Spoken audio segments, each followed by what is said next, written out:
গৌরবর্ণ নধর দেহ, নাম শ্রীযুক্ত রাখাল।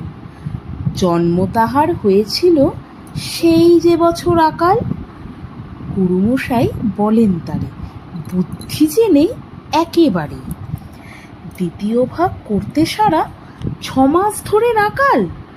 রেগে মেগে বলেন, বাঁদর, নাম দিনু তোর মাকাল। নামটা শুনে ভাবলে প্রথম, বাঁকিয়ে যুগল ভুরু। তারপরে সে বাড়ি এসে নৃত্য করলে শুরু।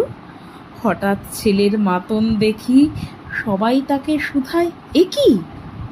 সকলকে সে জানিয়ে দিল, নাম দিয়েছেন গুরু।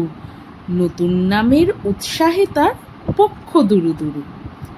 কোলের পরে বসিয়ে দাদা বললে কানে কানে, গুরুমশাই গাল দিয়েছেন, বুঝিস নে তার মানে? রাখাল বলে, কখনো না, মা যে আমায় বলেন শোনা, সেটা তো গাল নয়, সে কথা পাড়ার সবাই জানে। আচ্ছা, তোমায় দেখিয়ে দেব, চলো তো ওইখানে। টেনে নিয়ে গেল তাকে পুকুর পাড়ের কাছে। বেড়ার পরে লতায় যেথা মাকাল ফুলে আছে। বললে, দাদা সত্যি বলো, শোনার চেয়ে মন্দ হলো? তুমি শেষে বলতে কি চাও, গাল ফলেছে গাছে? মাকাল আমি বলে রাখাল দুহাত তুলে নাচে। দোয়াত কলম নিয়ে ছোটে, খেলতে নাহি চায়। লেখাপড়ায় মন দেখে মা অবাক হয়ে যায়। খাবার বেলায় অবশেষে দেখে ছেলের কাণ্ড এসে।